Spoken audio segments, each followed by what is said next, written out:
Мы снова в базовом лагере. И это хорошая новость. Вот поверьте мне. Очень классная новость, если вы возвращаетесь.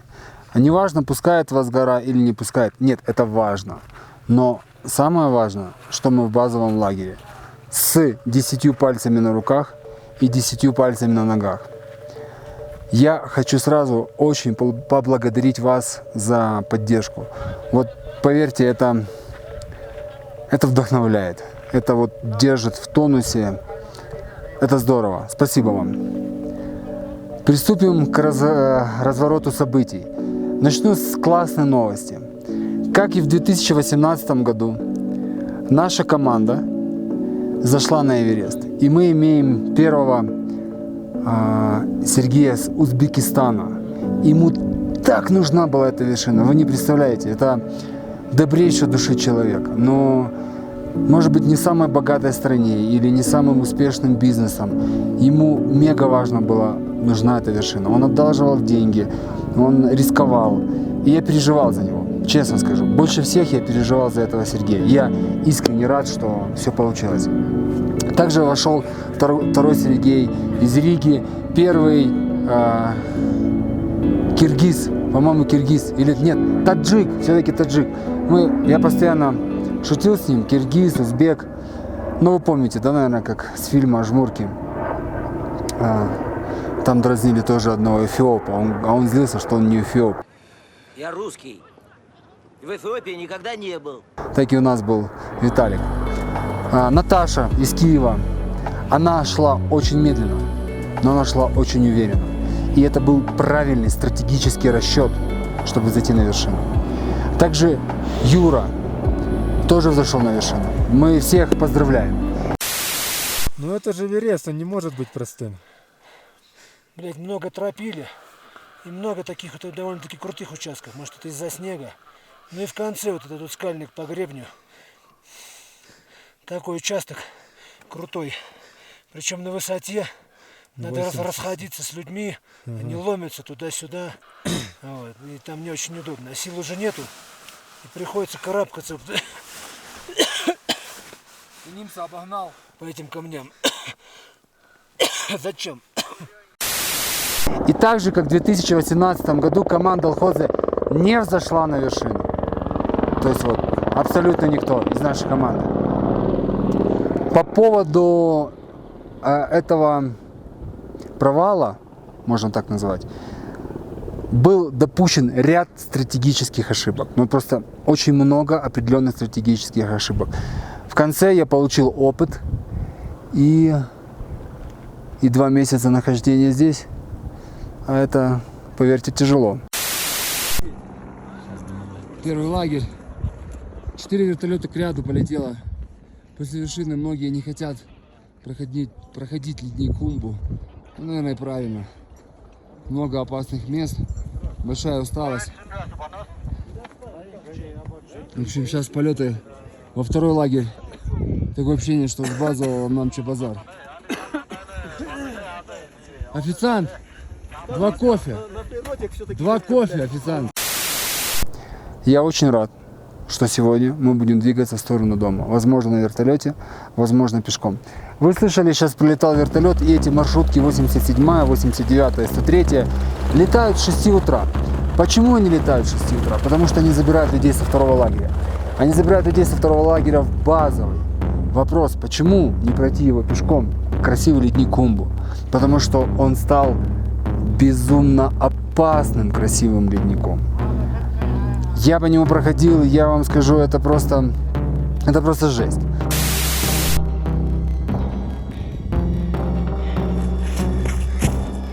Хумбу совсем поменялся.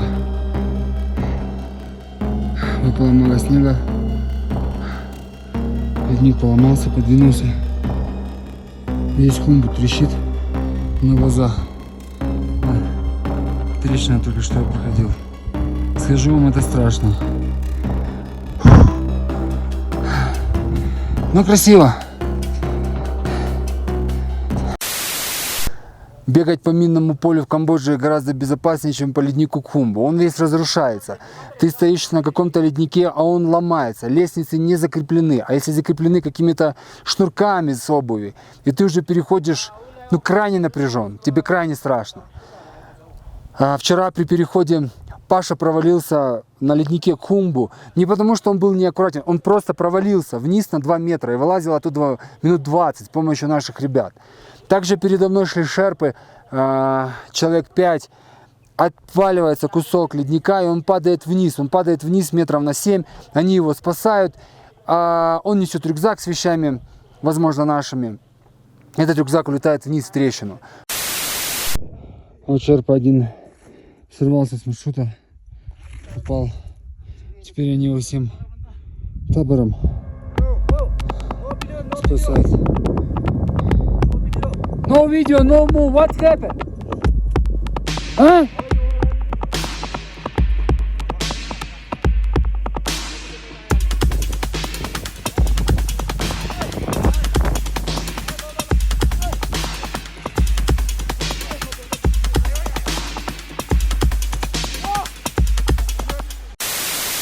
Безусловно, жизнь важнее, это не оспариваемо, но просто я говорю, насколько это опасно. Это было наше возвращение. Вернемся к событиям, как мы начали восходить. Лагерь 2, мы просидели в нем 4 дня. Был невероятный ураганный ветер, там 60, 57, не знаю сколько. Мы там пытались мерить приборами.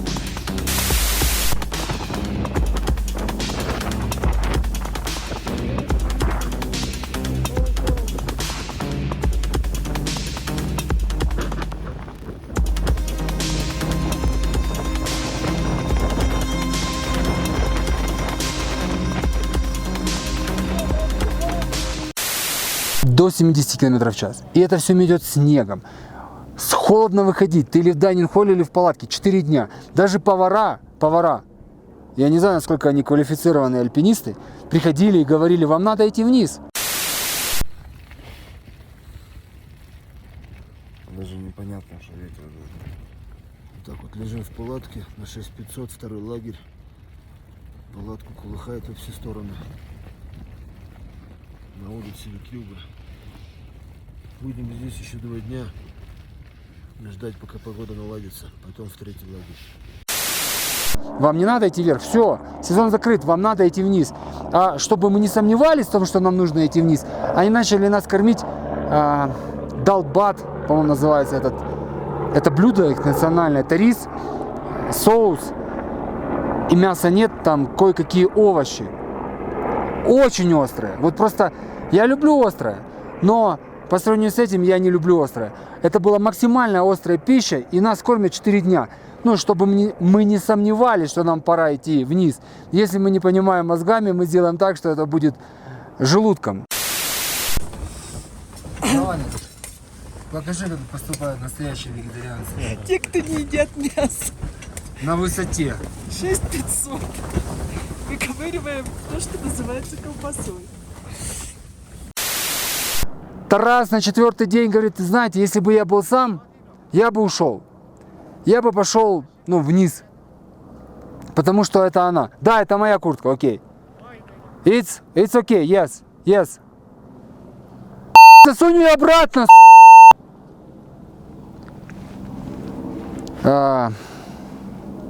Придется порезать. И вот Тарас говорит, был бы я сам, я бы уже пошел вниз. Потому что 2 месяца, нет погоды, холодно. Поверьте, во 2-м лагере вообще абсолютно жизнь другая. Абсолютно другая. Но на 5-й день мы поняли, что нас кто-то любит. И стала идеальная погода. Вот как сейчас. Солнце, тепло, ни одной тучки. Вообще все шикарно. И мы решили идти вверх. Но для этого нужно было договориться, потому что за это время выпало очень много снега. Нам нужно было объединить компании, объединить усилия. Вот здесь, ребята, важно. Нужно объединяться в те моменты, когда мы делаем что-то общее. Для того, чтобы добиться вершины, нужно объединяться. В чем была проблема? Проблема была в большом количестве снега, и его нужно тропить. Тропить – это когда ты проваливаешься в снег по пояс. И иногда легче ползти на четвереньках, чем идти пешком. Так вот, одному это сделать крайне тяжело. Ну, если это не 5 метров или не 10, не 50. А представьте, это расстояние в километрах. Поэтому мы пошли к Нимсу и говорим: Нимс, давай, ты даешь какое-то количество шерпов, мы даем 4 шерпов своих, и команда Арнольда дает 4 шерпов. То есть порядка 12 человек выдвигается вперед без груза, и их задача протопить маршрут и поднять веревки, чтобы могла идти вся команда. Окей, так и сделаем. На следующий день пришли с Нимсом обговорить условия, что да, все мы идем, все как бы стартуем, Никита и Тарас. Но он сказал: сейчас я приду, прошло полчаса и не пришел. Ну, то есть вот где-то он решил все сделать сам. И он пошел сам. Он отправил порядка 8 шерпов вверх. Они протропили эту дорогу. Хотя вы знаете, что она оказалась не совсем сложной. То есть со стороны казалось гораздо опаснее, чем есть. Потому что снега выпало много. Но плата огромная, и его раздувало со временем. Поэтому было хорошо. Гораздо лучше, чем казалось со стороны. Гораздо лучше. И ребята пошли вверх. За ними же пошел Юра, потому что у него по плану было 2 вершины: Лхотзе и Эверест, и по датам погоды 4 дня мог не успеть, и он пошел за ними. До встречи в 4-м лагере с вершиной. Да. Ты там быстро сходил, Мы будем тебе заведовать, ты уже спустишься как бы с вершинкой, а мы... Давай, все. Не делай пиццу мягко, Юр, ты это помнишь. Юрка, давай, осторожно. Юра, брат, Давай, Юрка, помнишь, береги тебя себя. внизу ждут? Дай!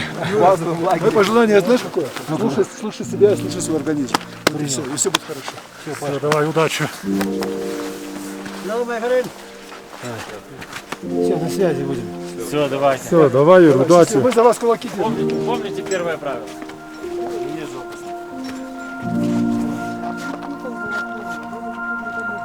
Первая гора по пути. Все, удачи, ребята, be safe.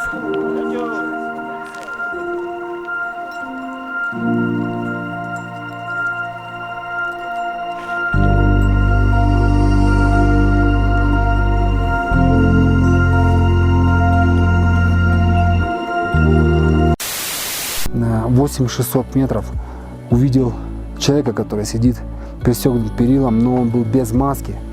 У него было все глаза заледеневшие в снегу, но он просил о помощи. То есть первым делом я оборвал ему этот снег, лед вместе с ресницами, одел запасную маску и спросил, где его шерпа. Он сказал, что шерпа его где-то на вершине, он его потерял, и он не может, ему очень тяжело, ничего не видит, спуститься вниз. Когда мы спускались с Ромой вниз, мы увидели человека, который сидел и ждал помощи. Это очевидно, потому что у него были замерзшие глаза. Они были во льду. И... А он попросил помогать ему, или ты сам подошел? Ну, я не мог пройти мимо, потому что он висел на перилах. Мы проходили через эти перила. Да, и, конечно, когда я подошел, увидел его глаза, которое лицо все занесено снегом, я понимал, что человеку нужна помощь, и он попросил. Он попросил, мы достали запасную маску, одели, потому что маски у него не было, оторвали лед с его глаз вместе с ресницами, это точно, и, наверное, с бровями.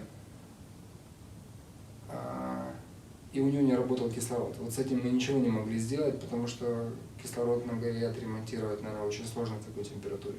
But I'm lucky. I get help from you. In fact, during the way back to the seafood, it's very lucky for me. In fact, thanks a lot. In fact, and I think why I begin from Everest directly, because Everest is very mature routine and with very good organization.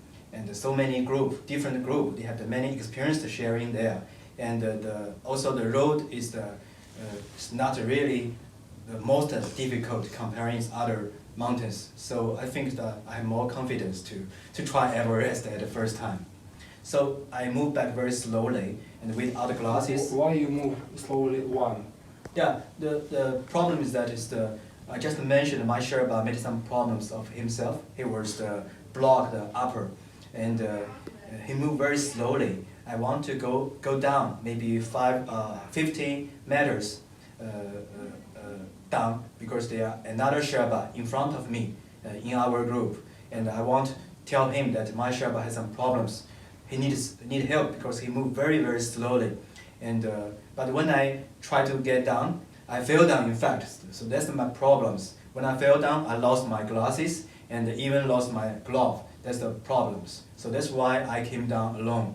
And I found that it's impossible for me to climb up to help my Sherpa. The most important thing maybe for me is just continue to get down to find the help, to search for the help. So I went down myself, but the problem is that without glass, I can't open my eyes, and also it's very dangerous if I open my eyes so wide. Maybe I will lose my sight. So I just can open my eyes very careful and try to get down myself very slowly. So that's why it's too slowly and it's not very efficient and waste the energy very much. Когда он просил помощи, мы предложили помощь только в том случае, если он будет идти сам. Если он не идет сам, мы бы не смогли его спустить. Он согласился идти сам, но очень медленно, очень медленно. Но нужно было направлять туда, куда ему идти, потому что он плохо видел. Таким образом мы спускались вниз. Медленно, долго, мы спустились вниз, и это здорово. 4-й лагерь. Когда спустились в 4-й лагерь, возле палатки он благодарил и отдавал маску, там как бы не было сил больше что-то обговаривать или даже знакомиться. Я не помню ни имени. Все, что я запомнил, мы поменялись электронной почтой. Я его записал в телефон, потом пришел в тяжелом состоянии Тарас, и Себер ушел в свою палатку. Наша команда решила задержаться на еще один день, потому что опыт подсказывал наших лидеров, лавина опасна. Может быть. В общем, мы вышли на день позже. Вышли на день позже с командой Арнольда, и я понял, что на Алходзе осталось совсем мало людей, а конкретно их осталось 7 человек. В 12 часов ночи, ровно как будильник, в голову прилетает огромная... Сейчас 11:30 ночи. Нас во втором лагере придавило лавиной. Ну все окей, ничего серьезного не произошло, по крайней мере у меня. Но шерпы без остановки там голдятся. Просто снегом придавило. Поскидывало вещи. Так все окей. Палатку гнет к лицу. Ты просыпаешься, не понимаешь, что происходит, но потом понимаешь, что это лавина. Это сошла лавина, и она была огромная лавина. Она была опасная лавина. И первым делом нужно проверить кислород. Потому что если выпадает много снега и палатку присыпает, то ты можешь задохнуться. Я открыл окно для проветривания, увидел, что снега немного, и лег дальше спать. А на утро я был удивлен. Я пришел в лагерь Нимса. Все палатки разрушены. Вообще все.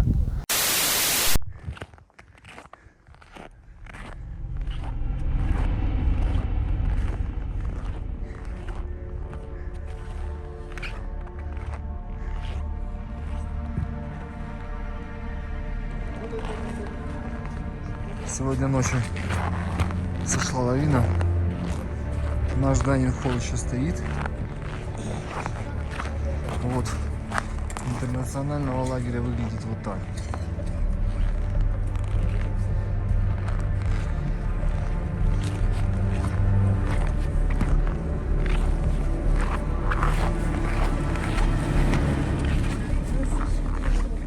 Вот эта гряда, а Нимса там все посносило.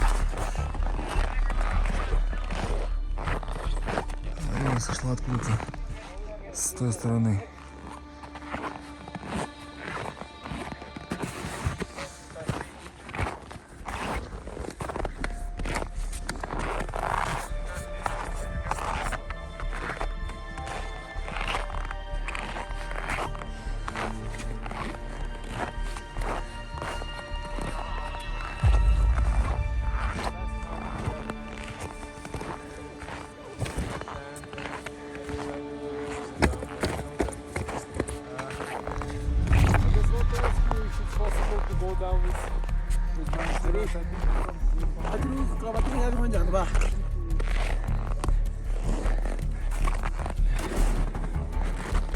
Венгер решил идти вниз по страховке, как вы слышали, потому что его тент порвало.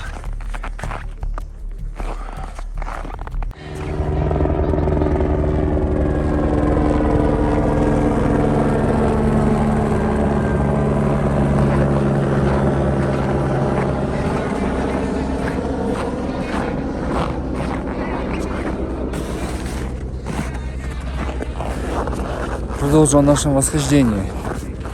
Мы находимся во втором лагере, здесь были 5 дней. Сегодня мы выходим в третий лагерь, погода хорошая. Вчера она была такая же, но мы не вышли из-за большой лавины опасности.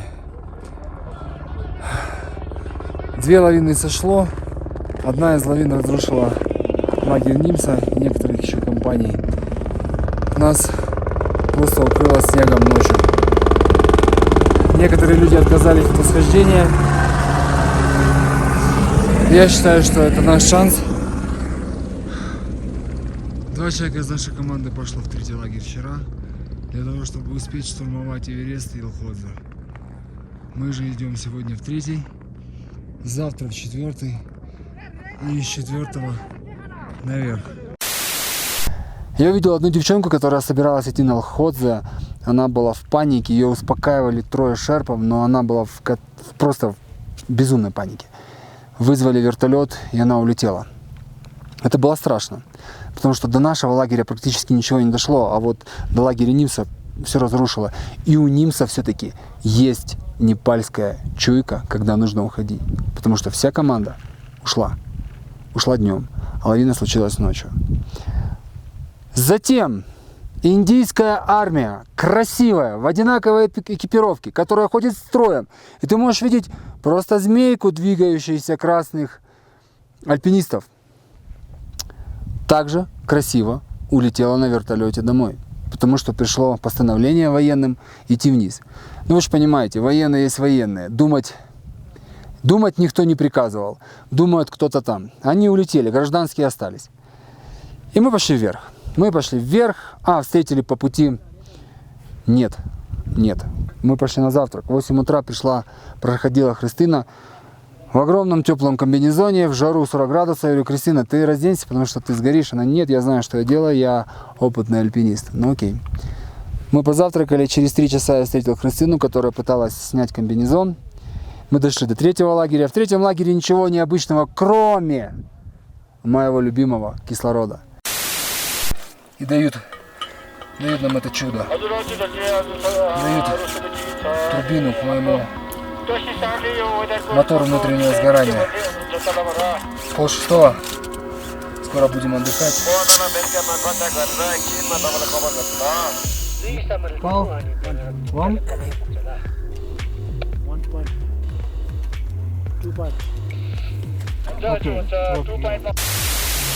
А кислород — это турбина для моего мотора. Просто все стало по-другому. Абсолютно по-другому. Ты ставишь 3, спали мы на единице и побежали. Потопили на гору вообще легко. Ребята, вот.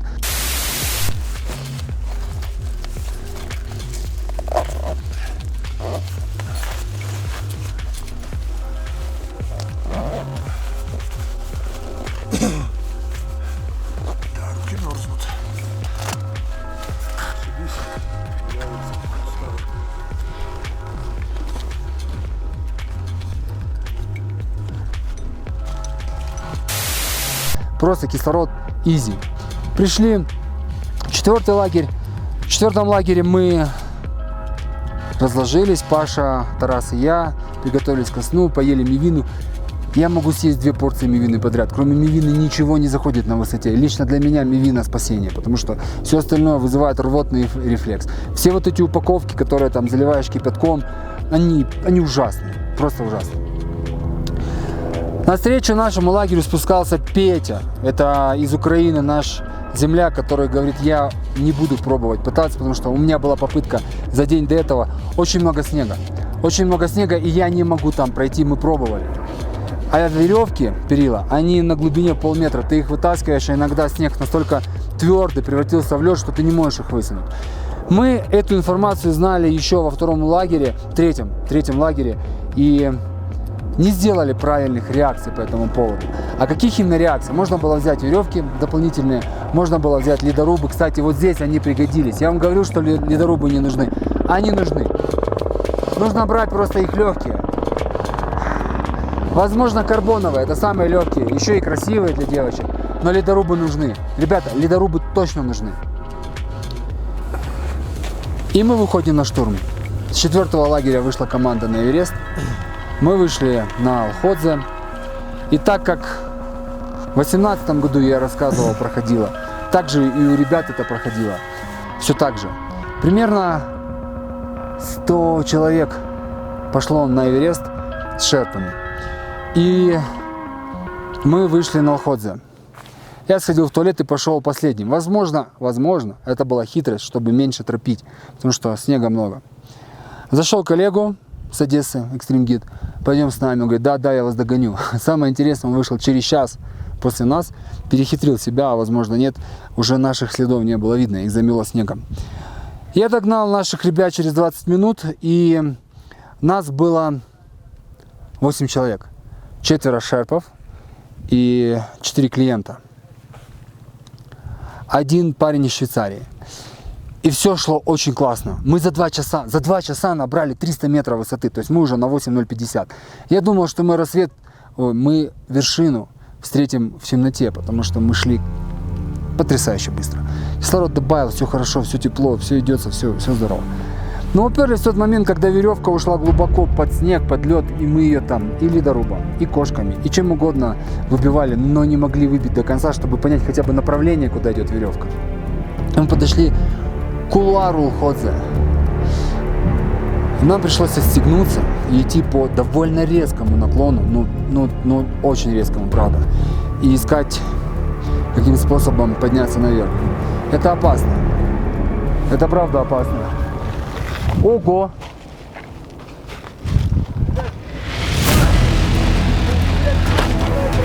Сейчас накроют наши.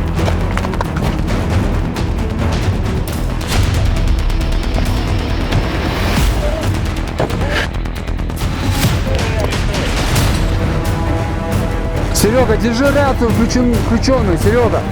Держи рацию включенную. Серега, лавина сошла большая, прием. Вы на Алходзе, держи рацию включенную.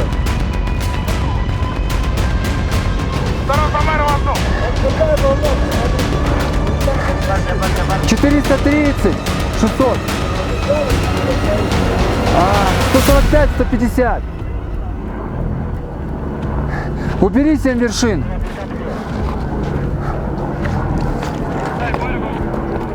Убери 7 вершин.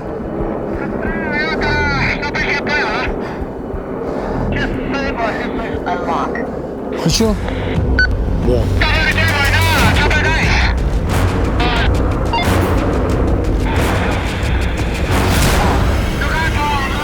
Серега, прием, Серега.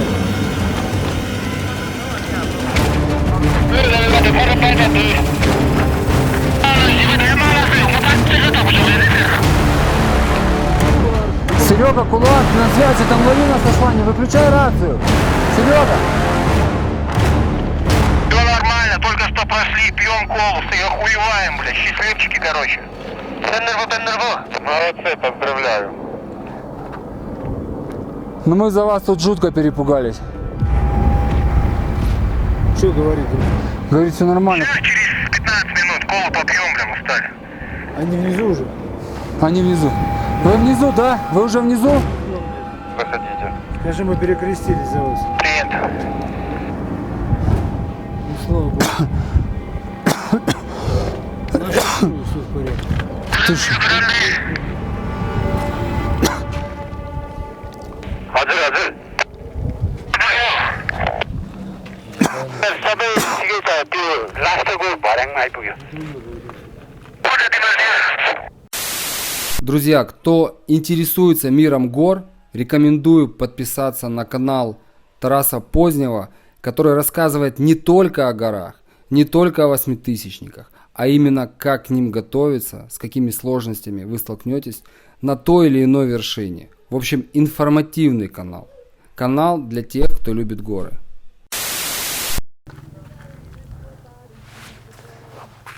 Фух. Мы очень здорово перепугались за своих ребят, потому что Сергей из Риги и Сергей из Узбекистана только что спускались через ледник Хумбу, и сошла огромная лавина. То, что мы говорили, по леднику уже ходить нельзя, но ребята решили пройтись, и Это правда было страшно, но мы по рации связались, все окей. Они только прошли, вот они там колу пьют чуть ниже, это здорово, что так. Вернемся к событиям. Не могу переключить до сих пор голову на события минувших дней. Да, я догнал наших ребят, и мы начали по очереди переходить, кто последний, потому что последнему уйти легче всего, но больших проблем не было, и мы уперлись в этот ледник, где уходит вот вниз. Да, об этом я говорил. Потом мы поднялись, нам пришлось отстегнуться и пойти по большому плато, чтобы искать эту веревку. Веревка очень важна. Выпало много снега, а знаете, вот чем отличается подъем на вершину Лхотзе? Это очень довольно резкий и узкий кулуар подъема вверх. Вот так вот он идет. И там большое количество снега накопилось. Но опыт альпинистов подсказывает, что при большом накоплении снега он сходит лавиной вниз. И тогда можно безопасно идти. Но тот же Нимс был на вершине Эвереста и планировал идти траверс с Эвереста на Лхотзе с клиентами. Отказался, потому что, говорит, там нет следов лавины. То есть много снега присыпало веревку, все подо льдом, лед синий, твердый синий лед. И восхождение невозможно, но крайне и опасно тяжело, на его мнение. И мы столкнулись с этой проблемой, что снега много, веревки нет, ничего не видно. Что бы я сделал по-другому?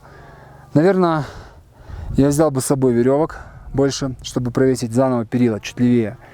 Наверное, я взял бы ледорубы с собой. Ну, не наверное, а точно. Я говорю точно, чтобы сделали. И пробовали больше восходить самостоятельно. И самое правильное, отправить за день до этого, мы же знали, перильную команду, которая бы отремонтировала маршрут, где это можно. Или хотя бы нам сказали, что восхождение крайне опасно или не крайне опасно. Итак, мы стоим 1,5 часа. Шерпы выше ищут веревку. Нам не рекомендуют двигаться и быть максимально близко возле веревки, если сойдет лавина. Но мы пытались подняться, пытались увидеть с фонариками тоже эту веревку. Ничего не получается. Рассвет мы не дождались. За это время повернулся на Эверест и увидел красивую змейку к вершине. Вспомнил, как это было в 2018 году. И стало теплее на душе. Тарас говорит, что нужно спускаться. Шерпы говорят, что нужно спускаться. Паша говорит, что нужно спускаться. Я не могу себя заставить это сделать. Вы знаете, самое страшное, что может быть в горах, наверное, кроме смерти, не дай бог, и проблемы со здоровьем, это разворачиваться с вершины. Это тяжело. Это настолько тяжело, что я вам не могу передать, насколько это тяжело. Это самое тяжелое, что может быть. Вот она вершина. Есть кислород. Есть потрясающее количество сил. Но ты просто можешь 2 раза подняться на Лхотзе. Но это опасно. А еще интересный момент. Страховка у меня закончилась 30 мая. А на вершину мы пошли уже 1-го. И в случае чего цены здесь космические. То есть 50 тысячами долларов ты, наверное, не обойдешься. Я долго сомневался в себе и искал пути решения, восхождения, обхождения и всего остального. Потом я вспомнил улыбку своих детей и понял, что не в этот раз. Мы спустились в штурмовой лагерь 4 на 7700, поспали несколько часов, я проснулся в 8, куча энергии и решил идти сразу в базовый лагерь. Я дошел в базовый лагерь за 7 часов, это быстро, потому что эмоции, потому что много сил. На пути я встретил шерпов Нимса с его командой. Я говорю, куда вы идете? Они говорят, на Лхотзе. Я говорю, ребята, а давайте я вам заплачу, и мы пойдем вместе, еще раз провесим перила, обойдем маршрут и поднимемся на Лхотзе. Он говорит, нет, мы идем в 4-й лагерь Лхотзе, чтобы забрать наши вещи и спускаться вниз. Все, сезон закрыт, можно выключать свет. Сезон закрыт, больше нет восхождений. Все, это была последняя, у нас была последняя попытка, последнее окно, все спускаются вниз.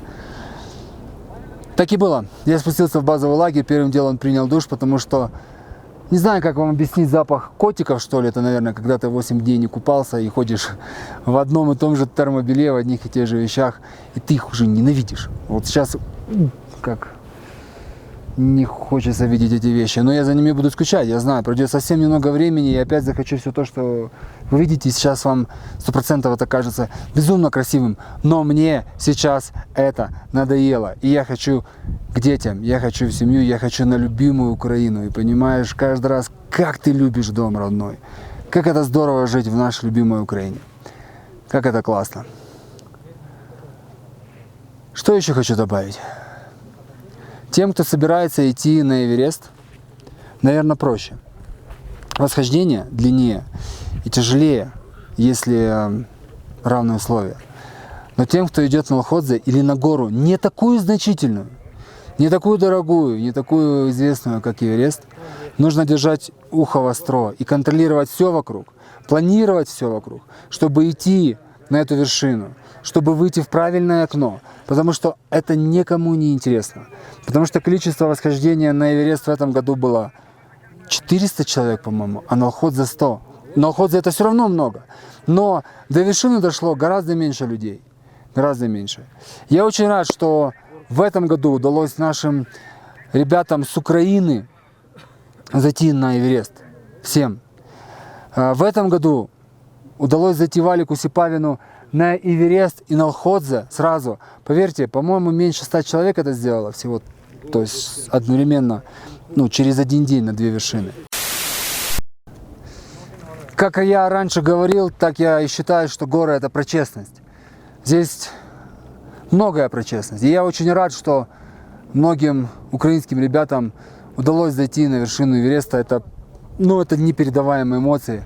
Я их пережил. Я знаю, что они сейчас ощущают. Это вот момент внутреннего наполнения, внутренней славы.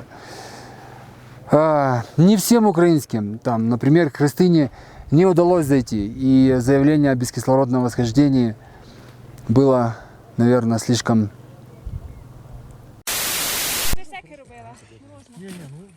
Петя сказал, чтобы ты шла к нему вверх сегодня.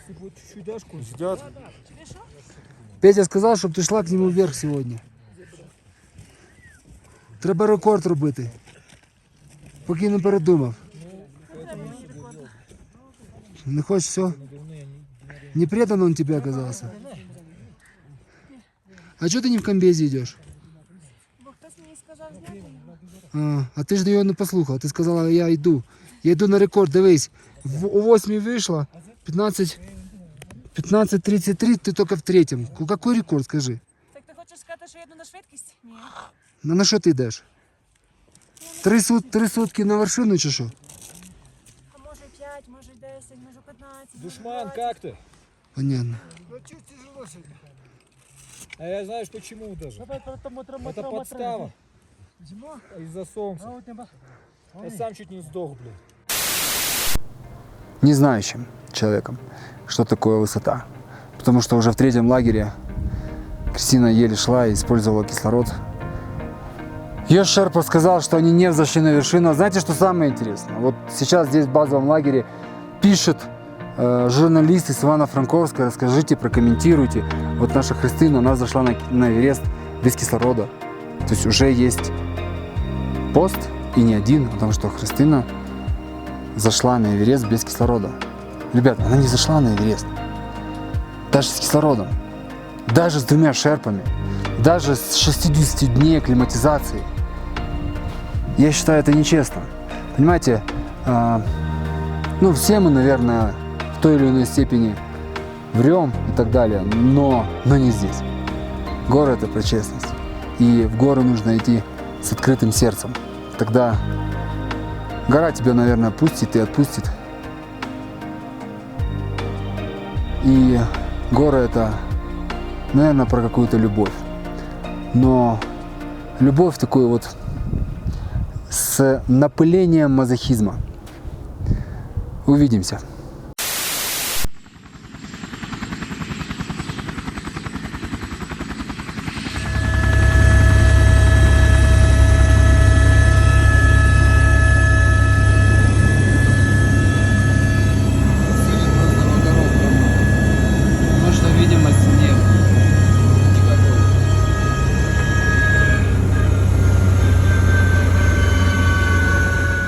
Я по-прежнему пытаюсь добраться домой из базового лагеря Эвереста и договорился с пилотом вертолета. Он такой же crazy.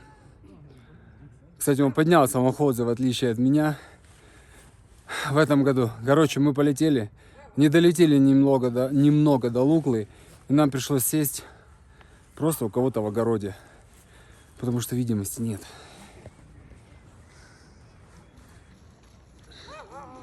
Смотрите, какая радость у деток. Мы сели просто в огороде. Знаете, когда я рассказываю такие истории, ну, мы не разбились, там не упали, не то чтобы, но все же, некоторые люди мне не верят.